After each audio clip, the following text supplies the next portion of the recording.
slightly again, extending the marine.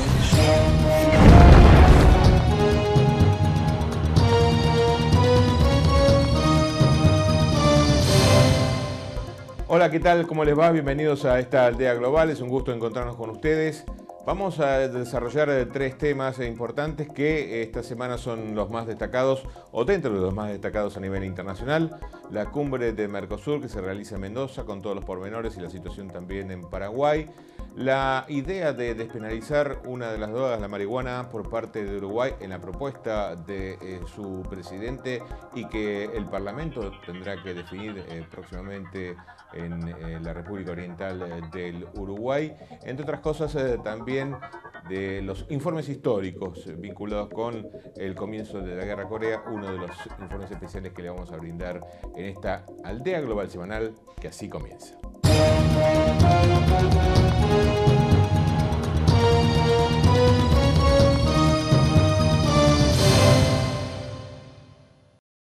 Paraguay.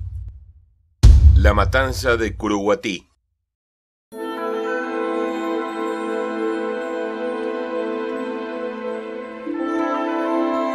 Curuguatí es una de las tantas ciudades en las que se registra gran desigualdad social. Es un país en el que el 90% de la riqueza está en manos de poco menos del 10% de la población. Curuguatí, alguna vez capital de la nación, fue el epicentro del estallido social, breve pero fatal. El viernes 15 de junio, un grupo de policías pretendía desalojar a campesinos que ocupaban tierras que reclamaban como propias y fueron adjudicadas durante la dictadura al empresario Blas N. Riquelme. Camarada, ahí está contigo el grupo táctico, el grupo antimosquito, voy a pasar con Lovera para que pueda coordinar. Venían de Lovera, el grupo que va a entrar al frente. Y la idea es la siguiente, el grupo antimosquito montada, pero todo salió mal.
En el lugar se registró una matanza de 6 policías que perdieron la vida casi sin defenderse y la respuesta de las fuerzas de seguridad no se hizo esperar, también con resultados fatales. 9 campesinos murieron allí en el día más sangriento que recuerda la República de Paraguay en mucho tiempo.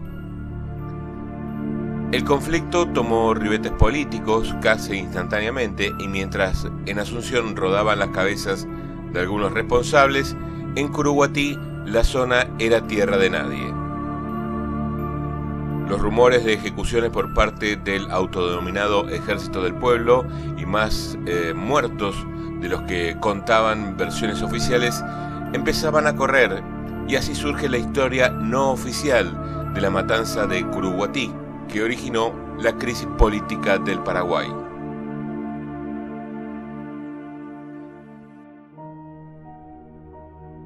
Entre la soja, en las miles de hectáreas de tierra que en disputa, aún siguen apareciendo cuerpos de campesinos, están muertos y aparecen en lugares donde no llegaron las balas de la policía. ¿Quién los mató? ¿Quién los mata? Mientras algunas familias encontraron sus muertos y disiparon sus dudas, otras siguen buscando y llorando. Gritan en guaraní y en español a quien les quiere escuchar que sus hombres y sus hijos y sus padres aún están en el monte, escondidos y con miedo. Los 75.000 curuguateños saben que algo más pasa en la zona y tratan de advertirlo horas después de que fuera depuesto el presidente Lugo a partir de la matanza en la zona que dejó a policías y campesinos fallecidos. Más muertos de aquellos que narra la versión oficial, ejecuciones del Frente de Liberación Paraguaya, temor por represalias, son parte del día a día. Los vecinos siguen buscando en el campo a sus familiares. Las organizaciones sociales y campesinas ante los hechos públicos del 15 de junio, durante el desalojo de las tierras, a 35 kilómetros de la ciudad de Curuguatí, hacen un llamamiento a las autoridades para garantizar la vida de los campesinos heridos que aún siguen en los montes y los desaparecidos y evitar más hechos de violencia en el lugar. Solicitar la presencia de una comitiva interinstitucional con representantes de los 3 poderes del Estado, comisiones de derechos humanos y organismos internacionales en el lugar de los hechos que permita una tregua de las operaciones de policías y militares y lograr el retiro de los fallecidos y la asistencia de los heridos que reclaman los ocupantes, dicen los vecinos a los 4 vientos en un comunicado que llegó poco y nada hasta Asunción. Mientras el mundo habla de Lugo y de Franco, de legisladores y de cancilleres, los campesinos están lejos de grandes medios de comunicación, buscando a sus familiares y exigiendo justicia y tierras.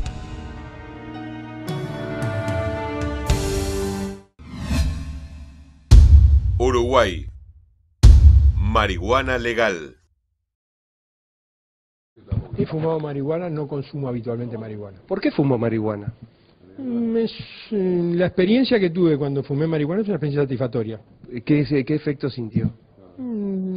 Paz.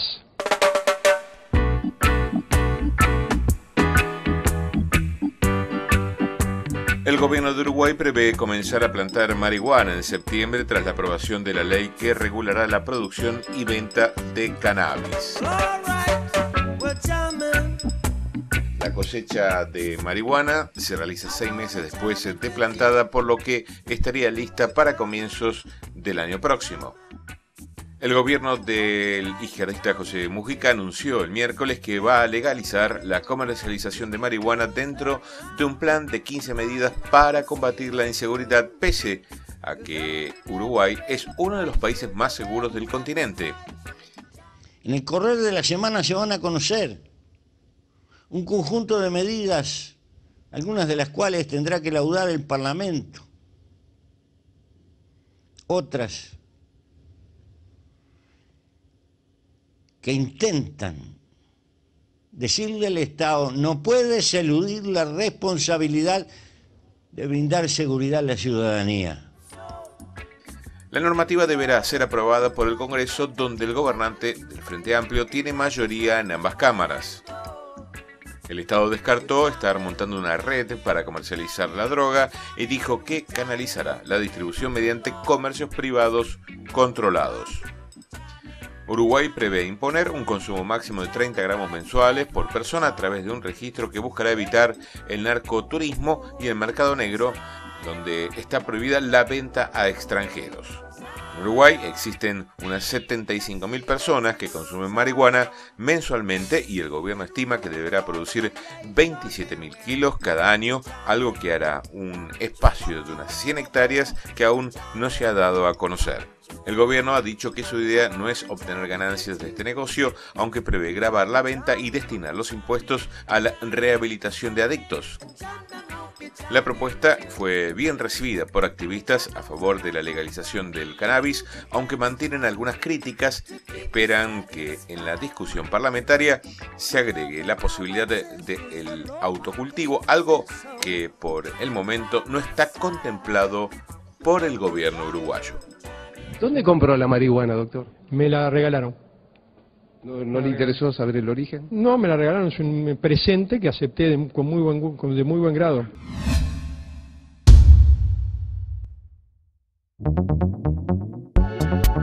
Siria.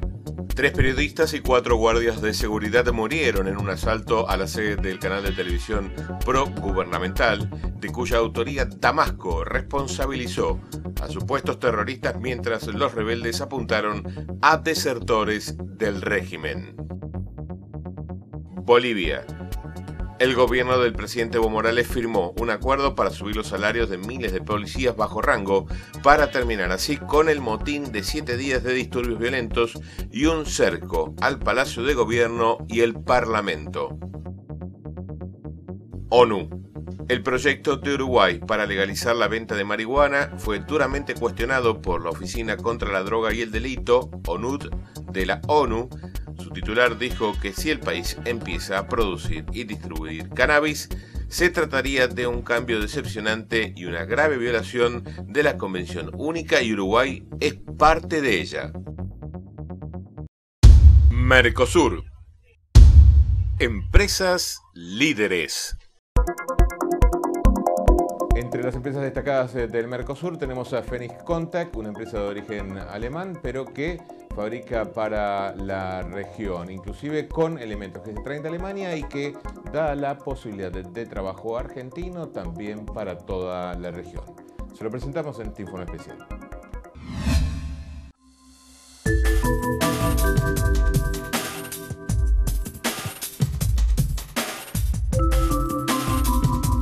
Con el lema o consigna Phoenix Contact, inspirando innovaciones, esta empresa de origen alemán está en la Argentina desde el año 2000. En 12 años su crecimiento en este extremo del Cono Sur fue paulatino y constante. Como ustedes saben, todos los años presentamos más de 1000 productos. Esto lo hacemos desde el año 1932. Este año en particular tenemos el gusto de presentar más de 2000 productos nuevos. Phoenix Contact es una empresa líder a nivel mundial en innovación. Ofrece a sus clientes en Argentina la gama más amplia de productos de automatización industrial. Las industrias claves en el desarrollo argentino en energía eléctrica, gas, petróleo, telecomunicaciones como el sector automotriz forman parte de los clientes de Phoenix Contact, que son atendidos por ingenieros especialmente dedicados a estos segmentos.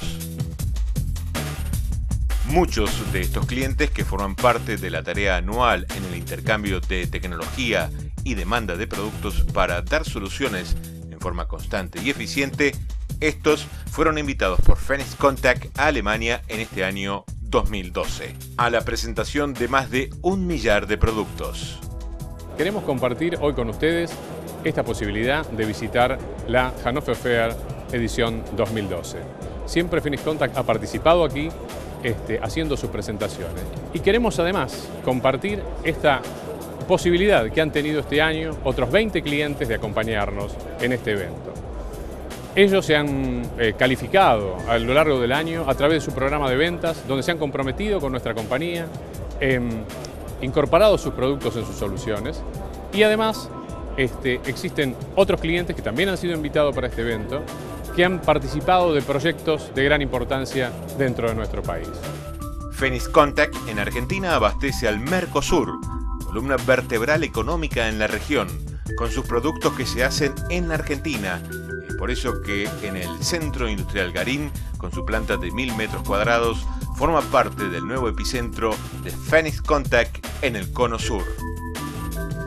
Entonces, nada mejor que sintetizarlo así. Phoenix Contact está siempre inspirando innovaciones.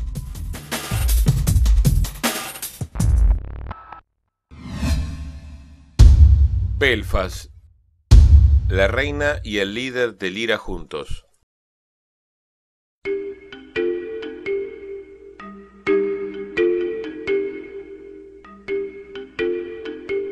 La reina británica II estrechó la mano del antiguo dirigente del ejército republicano irlandés, IRA, por sus siglas en inglés, Martin McGuinness, por primera vez.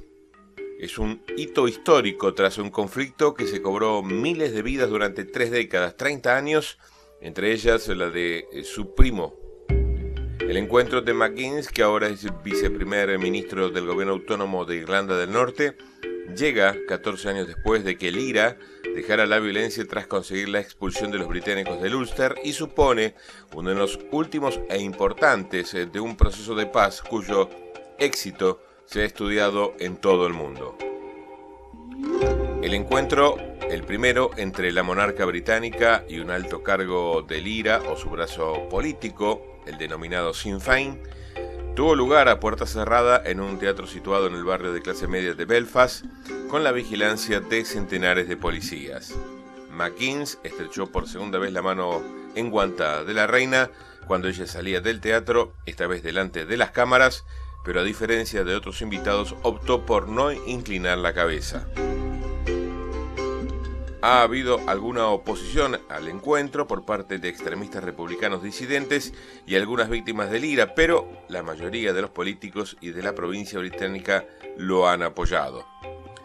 Hoy es un día enorme y en cierto modo es un apretón de manos decisivo, dijo a los medios John Reid, que fue secretario de Estado de Irlanda del Norte entre el año 2001 y 2002.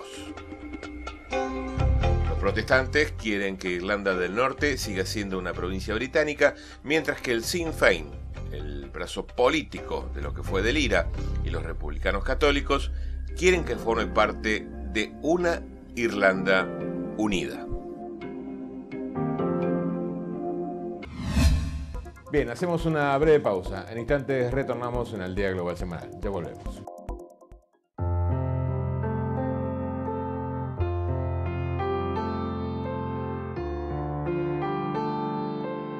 El Centro Terapéutico El Solar Colón, a través de la Fundación Lerralos, sigue trabajando por la plena equiparación de oportunidades. Fundación Lerralos, Paysandú 267, teléfono 03447 424051, Colón, Entre Ríos, www.elsolarcolon.com.ar. AdCadis, para la plena integración de niños y jóvenes con necesidades especiales en la familia, la escuela y la sociedad. Escuela Privada de Educación Integral número 25, AdCadis, Boulevard Ferrari 638, Colón, Entre Ríos, teléfono 03447 423546, www.adcadis.org.com.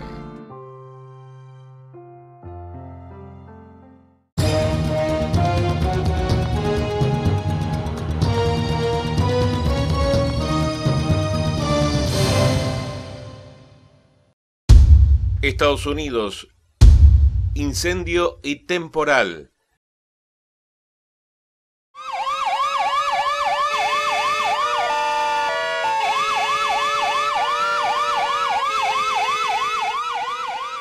Un incendio forestal que amenaza a la comunidad de Colorado Springs, la segunda ciudad más grande de Colorado, al oeste de los Estados Unidos, destruyó decenas de viviendas y obligó al desalojo de más de 32.000 personas, incluyendo a unas 2.100 cadetes y personal de la Academia de la Fuerza Aérea.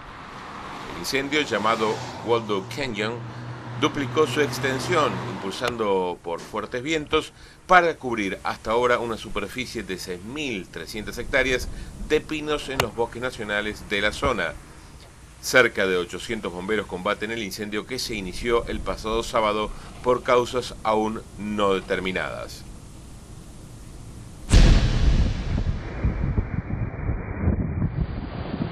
Mientras las llamas hacen estragos al oeste del país, el sur sufrió el paso de la tormenta tropical Debby, que, degradada ahora en depresión tropical, abandonó los Estados Unidos pero dejó 3 muertos en Florida y un desaparecido en Alabama. 2 mujeres y un hombre fallecieron como consecuencia de los tornados y las inundaciones provocadas por el fenómeno en el estado de Florida. Esta región aún registra al menos 11.000 personas sin fluido eléctrico, numerosos evacuados y zonas anegadas, aunque desactivó las fases de alerta emitidas en las últimas horas. El desaparecido es un joven visto por última vez mientras nadaba en la playa de Alabama. Informe especial efemérides. Guerra de Corea.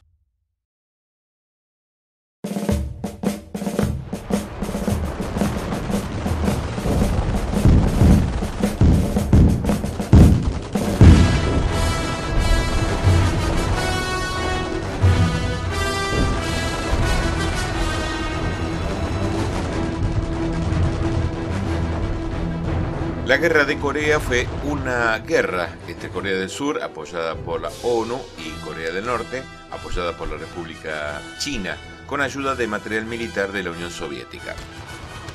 La guerra fue el resultado de la división de Corea por un acuerdo de los aliados tras la conclusión de la Guerra del Pacífico al final de la Segunda Guerra Mundial.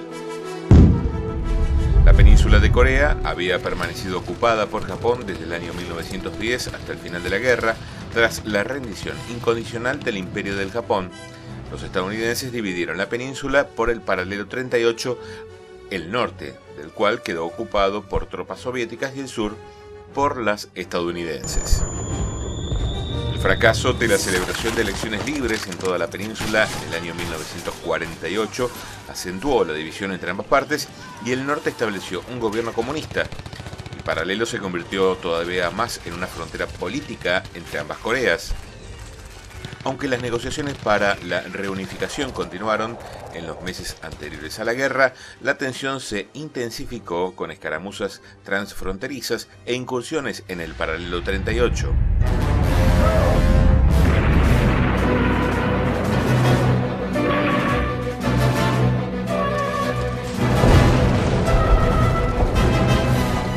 La escalada de tensión degeneró en una guerra abierta cuando Corea del Norte invadió Corea del Sur el 25 de junio del año 1950, en lo que suponía el primer conflicto armado serio de la Guerra Fría.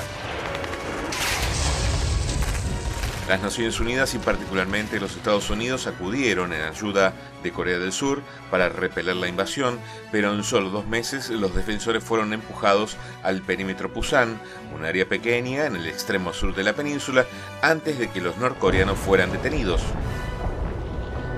Una rápida contraofensiva de las Naciones Unidas devolvió a los norcoreanos más allá del paralelo 38, casi hasta el río Yalu, y entonces entró en el conflicto la República Popular China del lado del norte. Los chinos lanzaron una ofensiva que forzó a las Naciones Unidas a volver al otro lado del paralelo 38, para lo que la Unión Soviética ayudó con material militar a los ejércitos chinos y también norcoreanos. En 1953 la guerra cesó en un armisticio que restauró la frontera entre las Coreas cerca del paralelo 38 y creó una zona desmilitarizada de Corea, una franja de 4 kilómetros de anchura entre ambos países, una suerte de colchón, donde diversos rebrotes de lucha se siguen produciendo hasta la actualidad. Con las dos Coreas auspiciadas por potencias extranjeras, la Guerra de Corea fue una guerra subsidiaria. Desde el punto de vista de la ciencia militar, combinó estrategias y tácticas de la Primera y la Segunda Guerras Mundiales. Comenzó con una campaña móvil de rápidos ataques de infantería, seguido por incursiones de bombardeos aéreos, pero se convirtió en una guerra estática de trincheras desde julio del año 1951.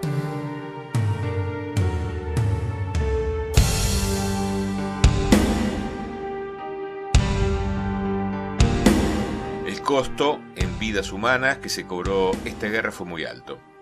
Se estima que Corea del Sur y sus aliados tuvieron cerca de 778.000 muertos, heridos y mutilados, mientras que en el bando de Corea del Norte tuvo entre 1.187.000 a 1.600.000, además de 2,5 millones de civiles muertos o heridos, 5 millones quedaron sin hogar y más de 2 millones de refugiados. Esto la hace uno de los conflictos bélicos más sangrientos desde la Segunda Guerra Mundial. Unos 54.000 estadounidenses y 500.000 chinos murieron en la guerra.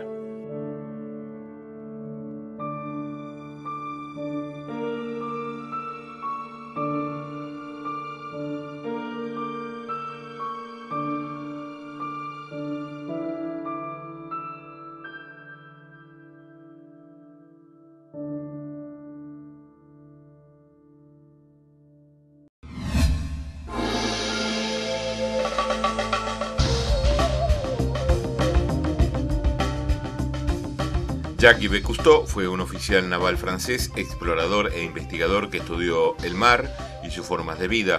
Se lo recuerda sobre todo por haber sido en 1943 el coinventor de los reguladores utilizados actualmente en el buceo autónomo. Jacques Cousteau también era fotógrafo y cineasta subacuático y fue el primero en popularizar las películas submarinas. Los documentales rodados durante sus exploraciones a bordo de su buque, el recordado Calypso, han sido emitidas por televisión durante años en todo el mundo, haciendo de Cousteau el más célebre de los divulgadores del mundo submarino. Actividades militares y paramilitares y en contra del gobierno de Nicaragua fue un caso llevado ante la Corte Internacional de Justicia, en el cual el gobierno nicaragüense acusó a Estados Unidos por violaciones al derecho internacional al apoyar a la oposición armada, los Contra, en su guerra en contra dicho gobierno y minar los puertos del país. El 27 de junio del año 1986, el Tribunal Internacional de Justicia de La Haya condenó a los Estados Unidos a pagar una indemnización provisional de $370 millones. El Tratado de Versalles, que fue un tratado de paz firmado al final de la Primera Guerra Mundial, que oficialmente puso fin al estado de guerra entre Alemania y los países aliados, fue firmado el 28 de junio del año 1919 en el Salón de los Espejos del Palacio de Versalles, exactamente 5 años después del asesinato del archiduque Francisco Fernando, uno de los principales acontecimientos que había desencadenado la guerra. El Tratado de Versalles entró en vigor el 10 de enero del año 1920. El 28 de junio de 1994, el príncipe Carlos de Inglaterra admite públicamente, y por primera vez en una entrevista de televisión, haber sido infiel a su matrimonio con Lady Di al haber mantenido una relación adúltera con Camilla Parker Bowles, una antigua novia y amiga. Diana Spencer fallece, recordemos, en un accidente de circulación en París el 31 de agosto del año 1997. Desde entonces, las apariciones públicas del príncipe con Camila, ya divorciada, se hicieron frecuentes. El 9 de abril del año 2005, Carlos contrajo matrimonio con Camila. El bacteriólogo escocés Alexander Fleming debe su fama al descubrimiento de la penicilina, un antibiótico que revolucionó la medicina moderna. La utilización de esta sustancia permite tratar diversas enfermedades que, hasta bien entrado el siglo XX, se consideraban incurables. La penicilina, presentada oficialmente el 29 de junio de 1929, comenzó a utilizarse en forma masiva en la Segunda Guerra Mundial, donde se hizo evidente su valor terapéutico. Bien, hasta aquí llegamos en esta Aldea Global Semanal. Ha sido un gusto encontrarnos con ustedes. Nos reencontramos dentro de 7 días con lo más importante sucedido a nivel mundial. Nos pueden escribir a nuestro correo electrónico ag@hotmail.com y también a nuestro portal www, allí visitarlo, aldeaglobalsemanal.com.ar. Por su compañía, que sigan bien. Muchas gracias.